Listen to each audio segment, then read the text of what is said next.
Hey, hockey fans and families, we've got something to tell you about NHL Sense Arena, our title sponsor. They're rolling out a monthly off-season training pack program with guided objectives for both players and goalies to help kids stay motivated and improve all summer long so they can come back ready, not rusty for next season. It all starts right now in June with the new Elite Campus Prep Training Pack, which features drills and training plans inspired by top colleges, junior teams, and elite hockey programs. And players who compete all the monthly training plans will unlock a limited edition virtual jersey and badge for their Sense Arena locker room. Plus, you'll get entered into a chance to win a special prize at the end of the month. They are always thinking of new stuff over there at Sense Arena. And remember, there's a ton inside the platform, including regular competitions and contests, 3-on-3 NHL games in VR, new training updates, of course, Dangle Pro, something we love here. We've shown you that online. But best of all, NHL Sense Arena is continuing that off-season pricing, just $299 for an entire year of unlimited training for both skaters and goalies with up to 4 unique user profiles. So if you've got siblings or you've got multiple kids,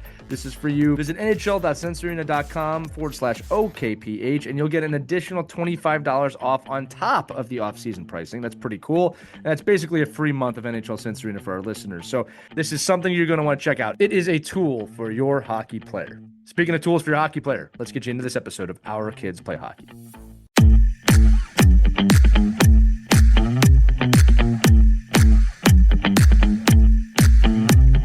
Hello, hockey friends and families around the world, and welcome to a new episode of Our Kids Play Goalie. I'm Elias, joined by Christie, Casciano, Burns. A rare one, Mike Bonelli is on assignment tonight, actually on the ice coaching right now.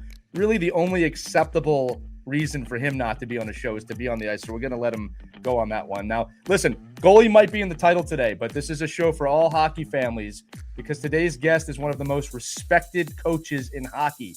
Pete Fry, known across the hockey world as the Goalie Mindset Guy, has worked with a long list of big-name NHL goaltenders and elite athletes, across the NHL, AHL, CHL, NCAA, and international competition, including other sports, something that we talk about and preach about. Even as a coach, he's working with other sports.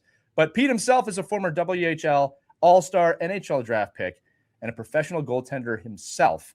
But it's his work developing confidence, composure, and resilience in goalies that has made him a pioneer in the mental performance space.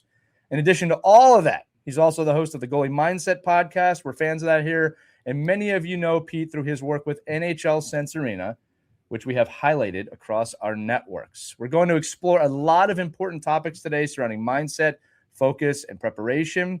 And we believe all players, every one of you listening, will benefit from it, especially the goaltenders. Let's get into it, Pete. Welcome to Our Kids Play Goalie. Lee, I'm excited to be here. Thanks both of you for having me on. And yeah, this is great. I love talking hockey, mindset, goaltending, mindset, parents, mindset. This is, fantastic. Pete, it is such an honor to have you here. I mean, what a resume. Parents listening, Pete is the real deal. This is going to be a golden episode. So thank you for being here. Let's dive right in. So you spent years, as Lee mentioned, playing the position. Now you've spent decades working with NHL, AHL, NCAA, CHL, international goaltenders. So at what point did you realize that technical skill really wasn't the ceiling, we'll say, and instead mindset was? Let's get started with that. Christie, that is a great question. Well, as a goaltender, I was drafted to the National Hockey League, yet never played one game. And I played in the minors, played in Sweden. And after that, after I didn't get re-signed to go back and play, I basically became a manic depressant almost. Like I was like down, and I had this neighbor that would talk to me every day and was super nice. But I think she got a little tired of talking to someone that was depressed every day.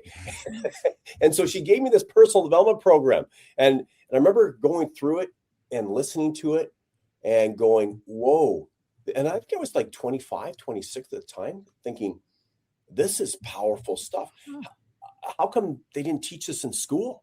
Like there's stuff that I was learning. And so from that point on, I dived in, and then I started to connect the dots and thinking, okay, well, it's interesting because when I got drafted, there was lots of goalies that I played against that were probably not as good as me at the time, yet ended up playing in the National Hockey League. And there's vice versa and stuff like that. You see that all the time. And I was like, what is a major difference? Was it skill? No, I had good skills. Was it being in good shape? Not at all. I was in good shape. The difference was the whole mental part.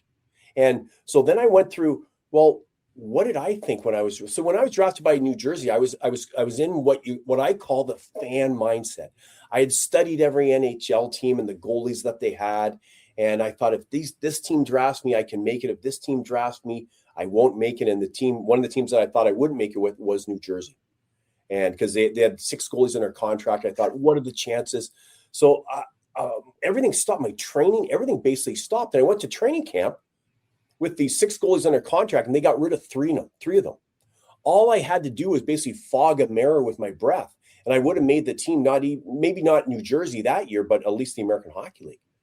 But everything I did was to play myself out of position, because that's where I saw myself. And yeah, so since that time, I've been doing whatever it takes to master the mind. I've probably done 1,000 fire walks in my life, a whole bunch of different things to test the mind, and then taking it and putting it into goaltending and working with other athletes as well. And I would think it would take baby steps, right? You can't just leap into that. Exactly. I didn't start doing this full time until 2016. Wow. I did have some students early on, but I did a lot of technical training in my day, so I didn't start doing this full time until 2016. Pete, I want to do this for our audience, because our audience is pretty hockey savvy, and we do have a lot of New Jersey people that listen. What year were you drafted? 1987, 87, maybe 86, 87. Yeah, I'm bringing that up because New Jersey fans will know, if it was Right. from 95 to 2000, we'll just say 10, tough time to get in the net in New Jersey because Martin Brodeur is there. So I just wanted to give that context for the audience. It's a good context. Yeah, I always joke with New Jersey fans, you only get the best goalie in the world once. We've got the best goalie mindset guy. Hopefully not once. Hopefully we'll have you on over and over again. I'd love to come back on. I would love to have you too. But, a question for you. One of the things is, as you get into coaching, I think when people first start coaching, and this is for the youth coaches out there, there's this feeling of, I've got to do everything. I've got to do power play, special teams, mental, off. And the truth is, the more you get into coaching, especially at the higher levels, you realize that there are specialized coaches, right? And you find your niche. I found my niche in the team building space. I realized early on that I was able to get the group to work together better than most other coaches. So I naturally went that way. You said you started doing this in 16. I would love to hear about that moment. You said, you know what? I'm doing this full time. This is going to become my life, because it is what you do. You are the premier person now in this space. So talk to me about that process, when that spark happened, and then, also the acceleration of how you got to where you're at today. Yeah, great question. So in 2016, a good friend of mine, a former student of mine, is Eli Wilson. Eli is the former goalie coach for the Ottawa Senators in the National Hockey League, has great camps, a really, really great goalie coach. And I just saw him last night because he's a goalie coach for Kelowna. And he said, Pete, can you come speak at my camp? And so I went and spoke at his camp that he did. And he runs a really, really, really great camps. And after, I had parents coming up to me saying, this was maybe the best part about this camp. Yeah. Right. They said, we love this and stuff. So I thought, whoa, okay. Yeah. Obviously what I'm doing, what I'm saying is working. I got to get this out. More people need this. Yeah. Why do you go so well received? I mean, what kind of connection were you making that they weren't getting elsewhere? Great question, Christie, because really when I played, there were sports psychologists around, and right. I probably needed them more than anyone. Yet they just didn't resonate with me. Like I remember a sports psychologist coming up to me when I was 20, 21 years old, and I was kind of down on my luck. I'm not going back to NHL training camp, and saying, if you want to play in the NHL, you got to see yourself in an NHL jersey. And I was like, is this guy crazy? And I don't know why. It's just because it doesn't resonate. But here's the thing. So, and here's a neat story: is Jeff Glass was a World Junior Championship goaltender. He was the best goalie in junior. He was the CHL goalie of the year, the very best goalie in junior. He reached out to me when he was 31, and I told him the exact same thing. He reached out to me when he was 31. He had yet to play his first NHL game. I'm like, Jeff, what holds you back? He says, well, I see myself as an almost NHL goalie. I'm like, whoa. Because one of the things I've learned about the power of the mind is it's the subconscious. We have to work with the subconscious mind. And the subconscious mind is just a computer. That's all it is.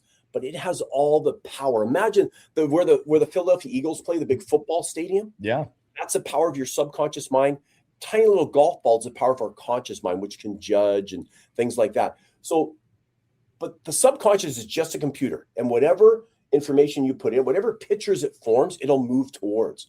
And so I said, Jeff, you got it. What NHL team do you want to play for? And he's like, Pete, I can't pick my team. And I'm like, doesn't matter. That's how your brain works. So I actually had Jeff to write a paragraph of himself playing for the Calgary Flames at the time, is the team he chose. Now, what happened was a year later, he played his first NHL game with the Chicago Blackhawks. And after, toiling in the minors and over in Russia for 11 or 12 years, then this really hit home for me. Stuart Skinner. Yep. I started working with him when he was 16 years old. Now, Stuart, he didn't win World Juniors. He didn't even make the World Junior team. He didn't win CHL Goalie of the Year, not even Western Hockey League Goalie of the Year. So if two hockey analysts are to look at both of those goaltenders at 20 years old, they're going to say, Jeff Glass is a much better goaltender, most likely, right? Well, Stuart Skinner at 16, the first paragraph I had him wrote, believe it or not, you know who he wrote he was playing for? Oh. The Pittsburgh Penguins. The Pittsburgh Penguins. And he just, the first 2 or 3 sentences of his paragraph, he described it perfectly what happened his first game with them. The rest, they didn't win the game, so the rest didn't happen.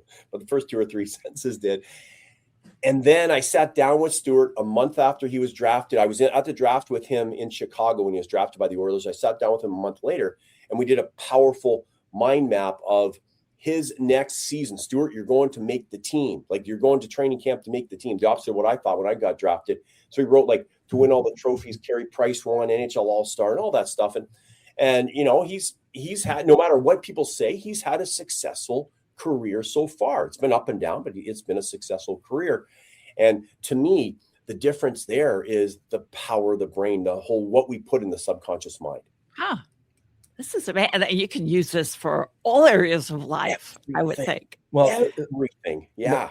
For those of you who listen to this show regularly, especially Our Girls Play Hockey, Pete, I love that you're bringing this up because this was not prompted. And I always love examples on our show that multiple people say without knowing that the other people are saying it. So we talked to you before the show about our co-host Haley Scamora, Team USA and the Montreal Victoire. Yes. One of the visualizations or manifestation things that she did last season was she had a whiteboard and she wrote, I am a gold medalist. Not I hope to be, not I want to be. And then that happened. Then she changed it to I am a Walter Cup champion. That happened. Now, there's people out there say, well, yeah, this happened.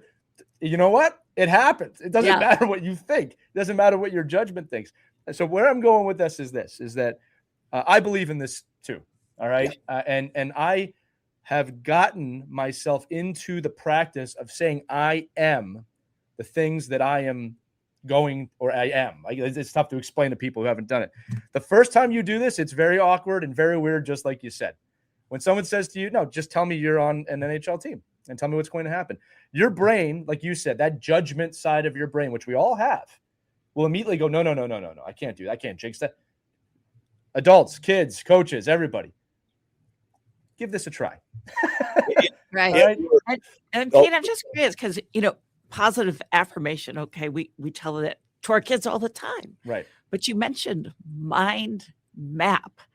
That sounds a little more than just writing something down on a piece of paper and hoping it manifests. What's a mind map? So with a mind map, what you do is you get a piece, and I can send you a copy after you can show people if you want. You get a piece of paper, you write a circle in the middle, you write your outcome. Like, for example, for Christian Kirsch, who just won the Memorial Cup last night, he came over to our Airbnb in Kelowna a couple nights before the Memorial Cup. And I did a live confidence anchoring session with him, did a powerful, what I call a rapid neurotransformation, like a visualization on steroids.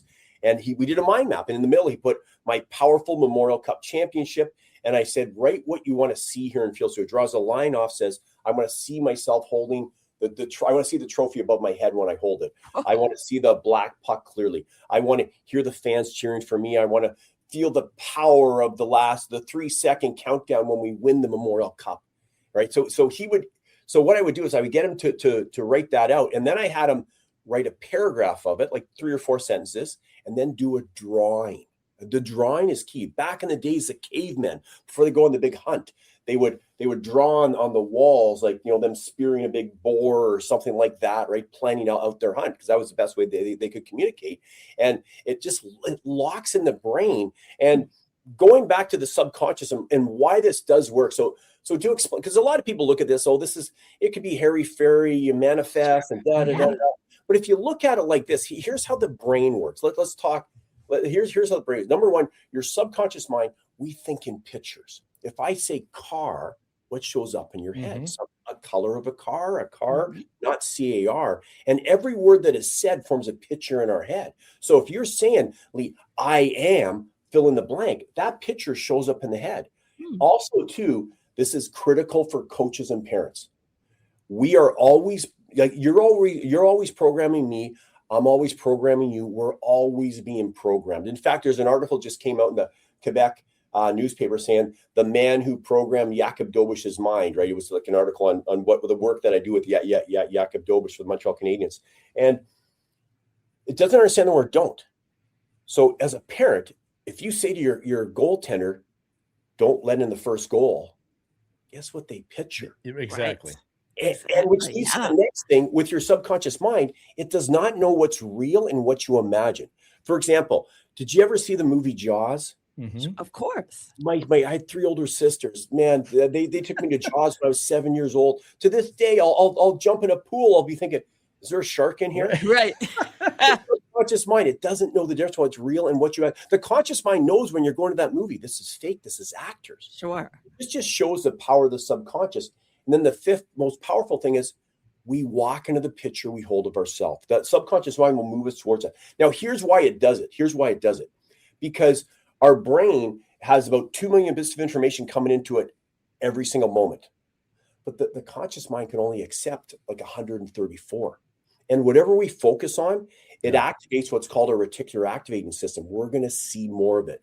For example, could you go to a food court in a mall and pick out 3 people sitting together that are really happy if you're looking for it?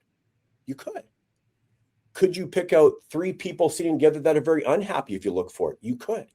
It's like, so whatever we look for, we're going to get. That's basically the law of attraction explained right there. Whatever we look for, we're going to see more of, and we're going to back it up. One follow-up for this, and I love that we're on this because we're giving really actionable stuff for the audience. And I'll tell the audience 2 things. What's funny about what we're talking about is I have more times this has worked than it hasn't. All right. And it's funny is that I'm going to say this again to you. This practice has succeeded for me more than you think it has at home. All right. Like the things that I say have come to pass. Now, that's part one of this. The second part of this is that it is not just you say it and it will happen. You must put in the work. Right. All right. Of course. And when we talk, especially to the kids out there, I think one of the mistakes that was made 15 years ago was, hey, all your dreams can come true. The trick was nobody said, but you have to put the work in. So if for those of you listening, and look, this could be the adults listening too. If there's a dream in there, adopt this practice. The work will follow if you are honest about what you are saying. If you truly believe what you're saying, the work will follow. All right. But Pete, I want your thoughts on this because it's not as simple as saying it. The work must follow, but it's a paradox, right? Because one leads to the other. I want to try and capture that for the audience here. Yeah, for sure. Action is everything. Even Jim Carrey. Do you guys remember watching? Do you ever watch? I don't really watch the Oprah Winfrey Show, but I've seen some clips of Jim Carrey on there, right? Of Jim Carrey on there when she's talking about how he manifested, right? He wrote a check for $10 million, and then he would go to Mulholland Boulevard, visualize every day when he was just like tens of thousands of other comedians struggling. Love you bringing him up. Yeah. And so after he said that, she's like, so visualization works. He goes, yeah, but you can't just visualize and go eat a sandwich. You got to put the work in, right? You got to put the work in. And to me, it's all action. So if you have that clear picture, to me, the other biggest thing that holds people back is fear of failure, fearing what other people are thinking of them. Right. Oh, I tried something once and I don't want to look bad, so I don't want to do it again. we have to have this saying in our mind that it's none of our business what anyone thinks of us. Right. Because once we go to what are people thinking of us, we're done. Well, your dreams are not for them. Like that the dreams are for you, right? And we say this all the time. Christie knows. Look, Christie manifested herself into a news anchor. I'm not. She told that story. You were young. You're like, this is what I'm going to do, right? It's one of those things of, look, the dreams have to be for you. And look, there will be some people that support you, but the truth is, majority of people won't. They'll call you crazy, but the crazy ones are the ones who do it. All right, that's just that's the way it is at the end of the day. Yes, exactly. I think we could maybe we got to move this to the pressure that goalies feel, because this is big, and we know, especially when you're a kid and you're 12 years old, you're feeling the weight of the team on your shoulders. You feel it. So you've got this 12-year-old. The pressure can be amplified at such a young age. Why do they feel like so much heavier in the crease than other positions? Help parents explain to parents why this happens and how you can help your young goaltender. Great question. Great. Very good question. Very good question. A goaltender has a position, and let me know if you can think of another one, but I think a goalie has a position that has more controllables than any other position on the planet. For example, I also work with a major league relief pitcher that comes in for relief, right, with the Arizona Diamondbacks, and another hitter as well too in the major leagues. And to me, it's easy to work with them compared to goaltenders, because a goaltender has so like, I remember like Jakub Dobeš last year, he's playing, he goes across the crease, makes a save, goes across, pushes back, and loses an edge. That was a little bit of an uncontrollable. Right. Sure. And didn't make the save, got pulled from the game. And so a goalie, you think of it, you can do everything perfectly, still not make the save and still get blamed for it. Right. And still get blamed for it. And that's what makes it so challenging as a goaltender. Yet, once we get into the mode, I've had the best goalies, like Grant Fuhrer won 5 Stanley Cups. He's like, I love that. I love the fact that I go out there and it wasn't certain that I was going to win, but I'm betting on myself. I'm going to make it. Jakub Dobeš. So when we talk about pressure, you could have 10 goalies facing the same game, facing the same team, the same things on the line for the game. They all feel a different amount of pressure. And here's why. Your perception is your only reality and only your reality. So that goalie's perception of what's happening, the fans, all that stuff is their reality, but only their reality. And they're never responding to reality. They're responding to the movies and sounds in their head. They're creating their own reality. We're always creating our own reality. That's why Conor McGregor, after he won the MMA, he said, it's 100% mental. Life is an illusion. It really is, if you think about it. Because our experience right now is totally different based on the movies and sounds in our head. Same thing for a goaltender. And so if we can learn to control those, like here's an example. I get a call last year, an NHL goaltender, he's playing his first game of the season, and he calls me. He's on his way to the game. And he's like, Pete, I've never felt this nervous. This goes perfectly with your question. I've never felt this nervous. And I'm like, why? What happened? And he's like, well, last game I played, and he was playing for Ottawa, Mads Sogard. I've told the story before, so I think it's so okay that I can tell it with Mads. Anyways, he's like, his game before, they played against Colorado. He didn't start. He went in halfway through. He was in for 5 minutes, didn't come up with 3 saves, and got pulled. Ooh, they were really good goals. Colorado was bing, bang, boom, and stuff like that. So now he's getting his first start, and they're playing against Vegas. Well, Vegas is a pretty good team this year. Sure. Right? Oh, my goodness. Pete, I've never felt this nervous. I go, Mads, how bad is it? Scale of 1 to 10. He goes, at 10. I go, whoa. So what is creating this feeling? Is it a movie you see? And he goes, yeah. I go, that movie. What is that movie of me maybe getting pulled, not making saves? I go, how close to you is that movie? He says, it's like right in front of me. I'm like, is it in color? He's like, yeah. I go, is it big? He's like, yeah. I go, well, if it's right in front of you, what if you push it away about 5 feet? What happens? Does that number 10 out of 10 in badness go down? He goes, goes down a little bit. What if you push it away 100 feet, shrink it down to the size of a postage stamp? He's like, yeah, it goes down to about a 3. Mm-hmm. So then we did one more exercise where when he had it, where he shrunk it down to, it was about a 1. Then I had him put his hand up near his ear, go like breathe in, go, And imagine swatting the rest of that negative image away and having it bounce back like a boomerang of him, the powerful wall. Well, he calls me after the game. He's like, Pete, I didn't get a shot until 6 or 7 minutes into the game. And that can be challenging for a goalie. He goes, it was a penalty shot. He goes by Mitch Marner, right? And he goes, that feeling came back. Oh, goes, yeah. I did that exercise on the ice in the head, and I shut him down. Whoa. And I got first star of the game. Wow. Right? I got to adopt this. I need to do this. That's a great story. You know, I got to start doing this. We have to.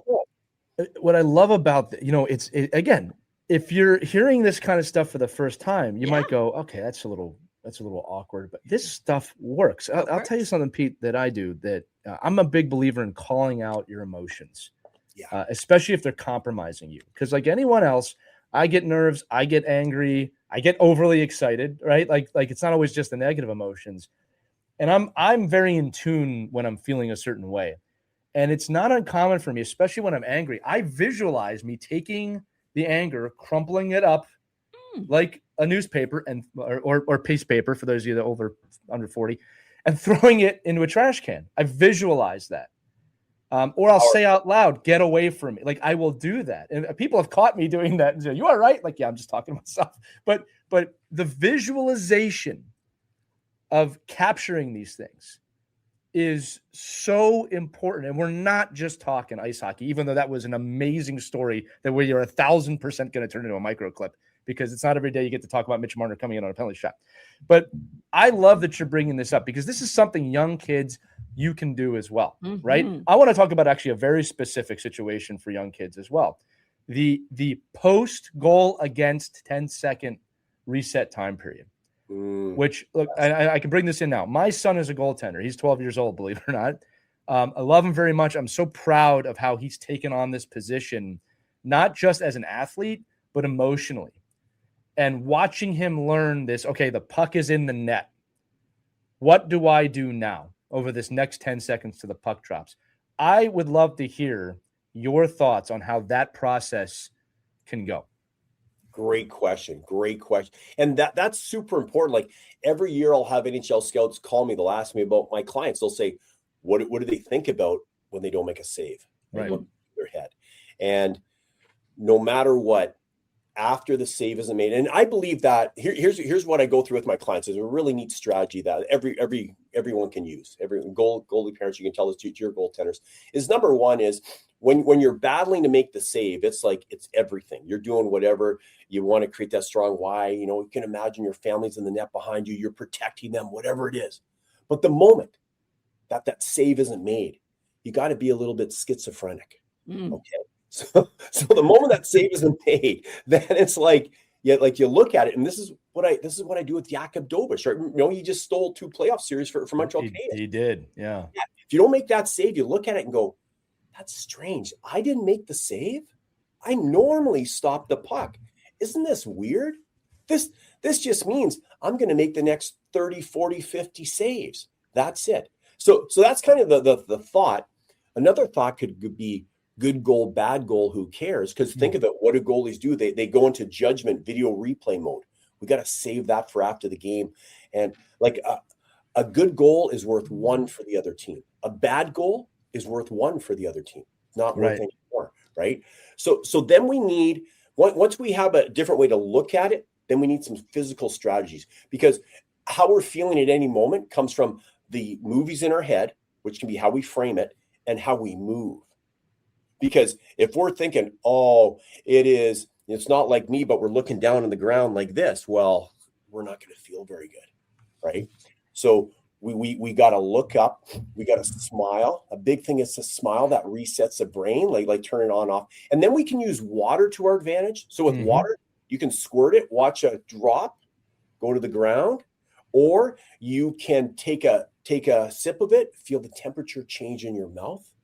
Josh Ravensbergen, one of my clients, was drafted first round last year by San Jose Sharks. He sprays it on his face, and it's his signal that, boom, everything's done, washed off. So you can use water, and then breath is a key thing too, right? Do some box breathing like the Navy SEALs teach to calm down. 4 in, hold for 4, 4 out, hold for 4, or a version, just 4 in, 4 out. something simple. So water, breath, and then move powerfully. That's the key. The number one thing is to move powerfully. I like that one too. And P, what happens if the kid's getting pummeled in the net? You know, When you say pummeled, you like run over or they're 40 shots, okay. and they can't save any of them. Yes, they're just really losing the battle. Or they're on a team. They're on a team that say isn't very good, right? Exactly. And then we see this all the time in youth hockey. We get a lot of emails, Pete. We do. Yes, I know. Number one is, and it's really neat. I'm going to go back to Jakub Dobeš because there was so much they would flash to him after his team takes a penalty. They show him smiling, right? Or after he doesn't make a save, they show him smiling. He's like, I got this. Like, I got this. So in situations like that, I think you got to look a little longer term out. So this game maybe it's not the most fun because we're not winning. I haven't made 7 or 8 saves and I've had 50 shots. Yet, if you go back to and once again, our perception is our only reality and only our reality. So the perception the goalie, I think, should have in that moment is, I am getting better. I'm stopping the next one. Because the only thing that matters is next shot, next save. And if you watch an interview of Carey Price after a game where he didn't make 6 or 7 saves, they said, Carey, do you want them to leave you in after 4 or 5 or pull you? He's like, no, I'd rather stay in and battle it out. Okay. Next shot, next save. And then they're like, do you treat it any differently after 6 or 7? Nope. It's just like it's 0-0. Right. Yeah. And a lot of coaches will quickly pull a goalie in youth hockey if you have 2 goalies and you're having a bad game. They'll pull them. But is that a good move? Or should you let the kid just battle it out, as you said? You guys may have seen this as well too, but there is I have to do a lot of cleanup work with coaches. Mm-hmm. A lot of because here's the thing. And if there's any coaches listening, I appreciate what you are doing. You're putting in your time and stuff like that. Take some time to learn a little bit about the mind because that can change everything with your goaltenders. The best coaches I know with goaltenders, like Willie Deschardins, who coaches Medicine Tigers and he's coaching the National Hockey League. He's like, Pete, I'm not going to say, and he'll say something to my goalie because I do not want to plant a negative seed. Remember, we walk in the pitcher we hold of ourselves. And if the pitcher comes, if someone else is saying something to us, that pitcher is going to get enlarged in our mind. So if a coach says something like, and I've had clients that have been having a great game and there's one save they didn't make, they should have made. They're going out for the 3rd period. The coach looks at him, gets a gnarly look on their face. Whatever you do, no. Then he swears, goals. Oh. Doesn't understand the word don't or no. And with that enthusiasm, it's going to be imprinted on their brain the whole period. So coaches, just talk in terms of what you want for goaltenders. Another key thing too is I had a goalie coach tell me, he's like, the head coach pulled me aside, said, why didn't you yell at the goalie for not making that save? Someone said that to you? The head coach said it to the goalie coach. Oh, and the coach is like, because I don't want that to be the thing going through his mind. He's got to forget about it right away. And if we bring it up, he's going to remember it. And we're going to create more of that because that's going to be what he's focusing on, right? He's going to be focused on all the things he does wrong then. And I have some good friends that are NHL goalie coaches. They tell me their biggest job is to keep the goalie away from the head coach. Yeah. Yeah. And I got to ask you too a question about parents. My gosh, God bless them. Their hearts are in the right place.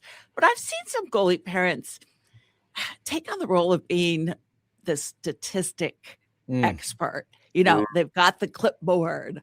They're seeing where the shots go in, which one and they're logging every shot. And then going over it with their young goalie, like, wow, you missed this. You need to do this. And look at these statistics that I'm thinking, timeout parents, you probably shouldn't be doing that. Is that a good idea to be, being the statistic expert for your goalie kid? Well, Carter Hart. Carter Hart was at one of my seminars a few years ago. And when he won CHL Goalie of the Year, he's coming off the ice for a game, and the announcer goes, your goals against average is like 1 point something. And he's like, I had no idea. I had no idea. That's the way it should be. Yes. And so here's another key, I think, mindset for parents to keep in mind. when they're talking to their goaltender, are they keeping them in the athlete mindset or are they pulling them in the fan mindset? Mm-hmm. So a fan is whatever a fan's going to think. Oh, the referee was terrible. That was a bad call. Your D, you shouldn't take that call. It went off your D man. He's terrible. Da da da da. Well, the goalie's going to go in that fan mindset and focus on all the uncontrollables, right? And so, here's some things. If parents want to have some fun with their goaltenders, tell them this. Say, when your team has the puck and you're under the neutral zone, this is what I told Jakub Dobeš when they're playing Game 7 against Tampa Bay. When your team has the puck and you're in the neutral zone, crave that they turn it over. Mm-hmm. You're right. Why would we want them to do that? Here's why. Here's how it works scientifically. Because remember, you walk into the pitcher, you hold to yourself. And like when I played, I'd be like, get it out, get it out, get it out. Well, the pitchers in my head were getting the puck out. So when the play's turned over, I'd be behind the play. Right. Yet if you're turn it over, boom. When it's turned over, you're on top of the play. Yes. Yeah. So that would be number one. And number two is have them change this mentality with penalties. Love it when your team takes Carson Bjarnason. He's in the Philadelphia Flyers organization, right? Yeah. Carson, and I worked with Carson for a few years. And when he's playing in Brandon in the Western Hockey League, his team takes 2 penalties. The ref's skating by, and Carson's like, "That's awesome," because we worked with him. Right? Thanks, ref. Yeah. And the ref looks at him like, "Barney, are you messing with me?" He's like, "No, I love it that we got the penalty." and yeah, so because think of it. Unless you just won the Vezina Trophy, you probably want to move up a level. Right. To move up. Even then, you want to get better. Right. Yes. Right. Yes. I go ahead. I'm sorry, Pete. Oh, I was just going to say, so to move up, we need that resistance. And the resistance is when our team takes penalties. It's an opportunity for us. I've been taking notes here. I love this mindset. It also plays into that maybe why goalies are crazy kind of mentality. Now, here's the thing. I don't think goalies are crazy. I think everybody else is crazy. All right. Because the goalies tools, are more intelligent. Yeah. The tools that you're explaining, for some reason, we've limited to goaltenders in our minds as coaches, as hockey fans. These tools are just as valuable for skaters as they are for goaltenders. And you're actually making me realize things from my own career, man. Like, I had a very good face-off percentage. I'm not trying to brag. I tell people when they ask me, well, why do you think you were so good? It said, because when I went into a face-off, I believed I was going to win every face-off that I took. I never went in with doubt.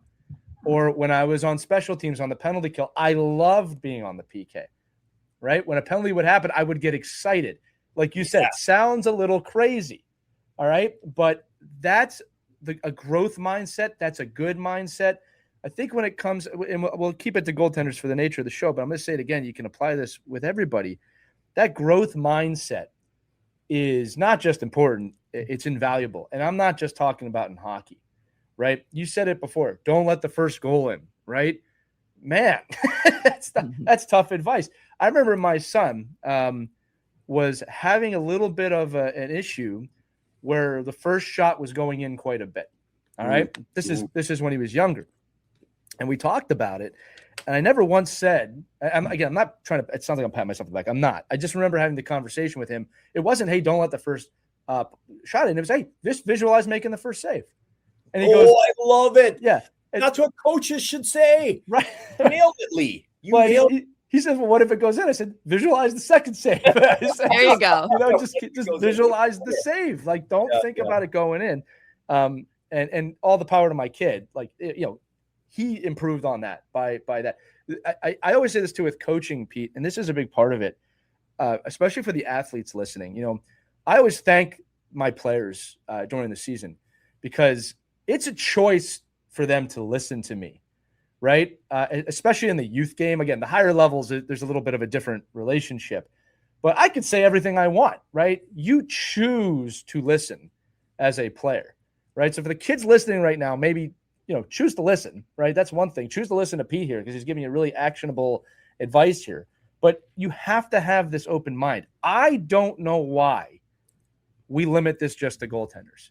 It should be players as well. Stay in that athlete mindset and have some fun with it. Like for example, I was on Zoom with Jakub Dobeš before Game 7 against Tampa, right? And remember that game, Montreal was outshot 30-something to 9, I think.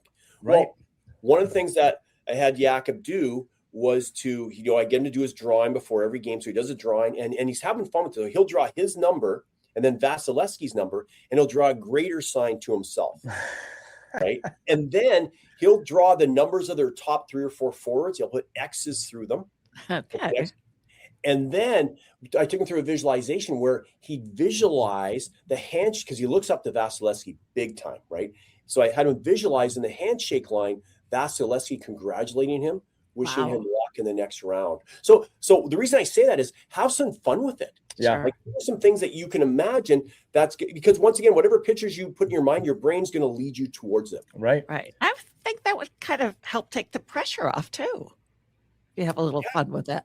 Yeah. I agree. If you put in the subconscious mind, you basically set it and forget it. You set it and forget it, right? And then you're just focused on what you need to do in the moment. Right. Seems like Pete, we would love to hear the work that you're doing too with NHL Sense Arena. I know Lee's a big fan. Huge fan. With his son. I've got a story for you after you talk about it. Yes. Let's hear it. Yeah. NHL Sense Arena is fantastic. And so they approached me to do the mindset portion for them with NHL Sense Arena. And I'm big on, once again, you walk into the picture you hold of yourself. So as they're making the saves, they'll hear like, you're a wall, you're a brick wall, you're a brick wall that stops everything coming your way. Every time you get set for a save, you'll hear the word power and you'll feel like the powerful wall that you are. I'm basically hypnotizing them. I didn't want to say that word. People get scared of that. But no, it's all hypnotism is. All it is it's setting aside the conscious mind for the subconscious mind to listen. That's all it is, right? And so it's a confidence builder. Yeah, exactly. And we're always getting, hypnotized for advertising and stuff like that. So why not have it in a positive way? Right. Well, I will tell you this. So, I look, it's no secret here. NHL Sense Arena is our title sponsor. We searched you out, Pete. That was separate from this. But one of the things I love about NHL Sense Arena is that it's not just a game, right? They are really deep into finding any way to enhance the hockey training experience. That's why we say it's a tool. Now, here's the fun story for you. My son, again, 12 years old. All right. He hopped into Sense Arena into your mindset training. And we did the progression shooting where the shots come a little faster each time. And funny enough, as you said, hypnotizing, your voice is slow and speeds up, right? And he was doing one where you're saying, coming down from the right side, shot to the glove. I just can hear you in my head. And he did this 3 times. And on the last one, the full speed one, you say, and if you guys have seen the video, you've heard it, you're a wall in the net, right? I just won't forget this. He had a game that night. And sure as heck, guy comes down the right side, cuts across, shoots it right into his glove, exactly as it did in the simulation, right? And I'm watching him, and I hear him go, "You're a wall in the net in the game." I heard him do that.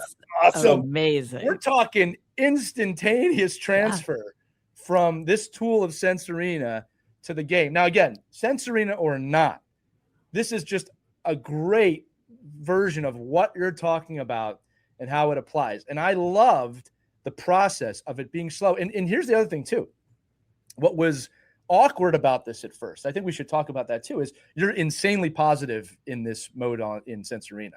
All right. It to almost a jarring point of like, wow, this guy really believes in me. You know what I mean?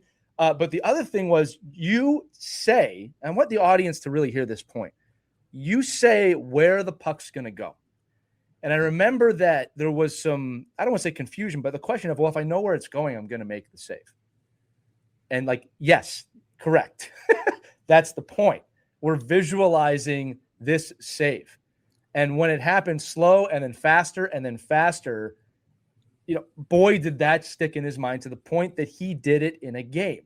And his first thought was not, oh, I made this great save. His first thought was, I'm a wall in the net. And it was in your voice. He mimicked you. It's pretty funny. That's awesome. He's going to probably listen to this episode and be smiling when we talk about this. But I wanted to bring that up because you've never met my son. This is where I'm going with this. You never met him. This is where this works, right? Mm-hmm. It's a powerful tool, whether it's done digitally, in person, at one of your workshops, on the ice, that everyone, regardless of whether you play our silly game or not, should be adapting into their life. Correct? Yes. 100%. 100%. We walk into the picture we hold of ourselves. Our job as a parent should be to help create those powerful pictures. Right. For our goaltenders. Right. And parents, I'm going to say it again. We get emails about this too a lot, Pete, that, okay, my kid wants to play in the NHL, and that's a pretty big dream, and I don't want them to get hurt. Yeah, totally normal parental thing there. Okay. And I think the quote that I always like to say is, look, you don't have to support their dream, but you have to support their right to have a dream. Yes. Don't take that from them. Okay. Because what we're talking about, like you said, thinking about the puck going in the net or looking at the wrong things. If you don't let them dare to dream, they won't dare to dream. Exactly. And it's beyond hockey. It's right. life. And so parents ask me, and I'm like, they should shoot to play in the National Hockey League. Right. How come?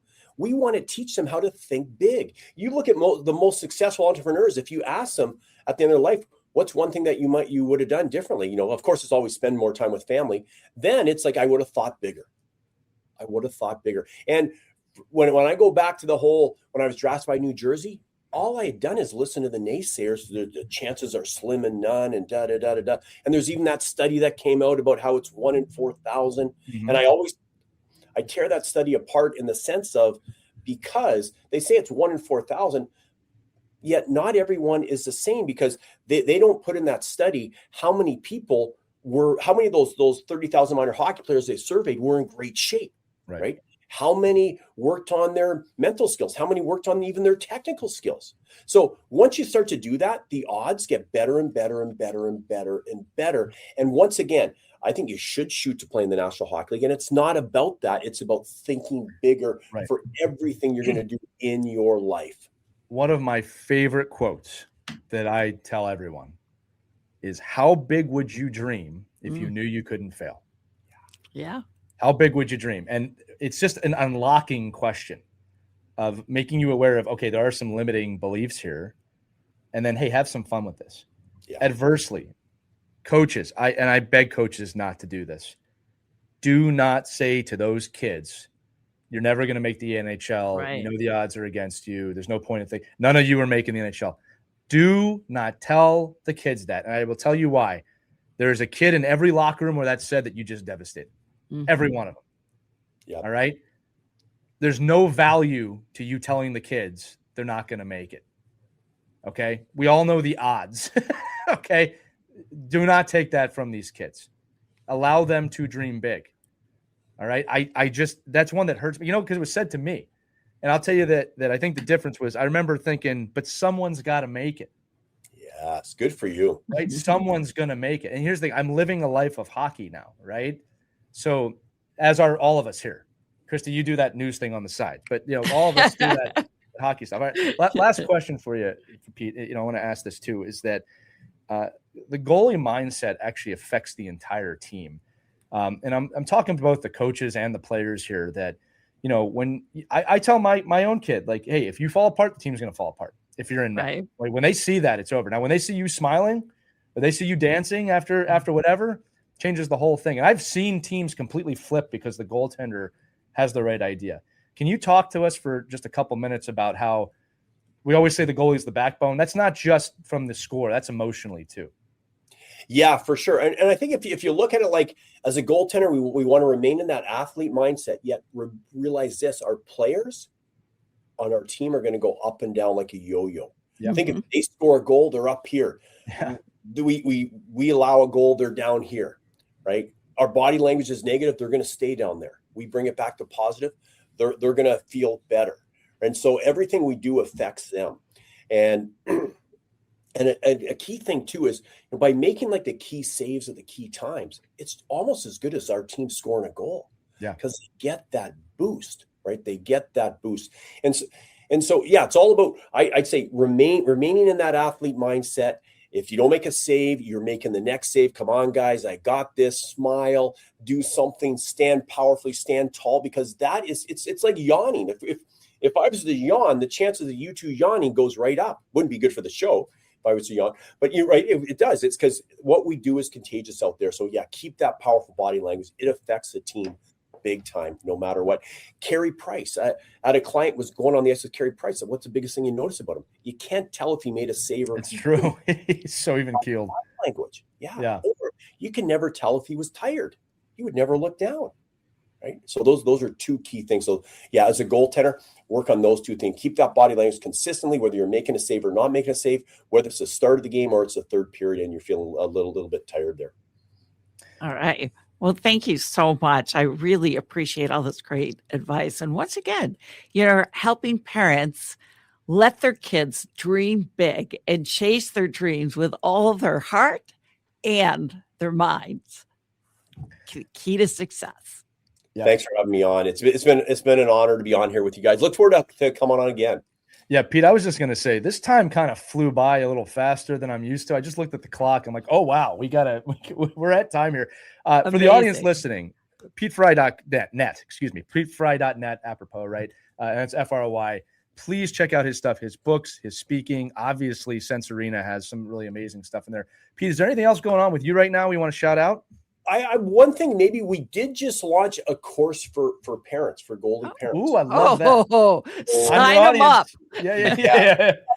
And the first parent that did it called me after. He said, parents should not be allowed to buy goalie pads until they do this course. Right. So it's really good. It'll help them, watch the game more relaxed, enjoy it more, get more out of it, and of course communicate better with their goaltenders.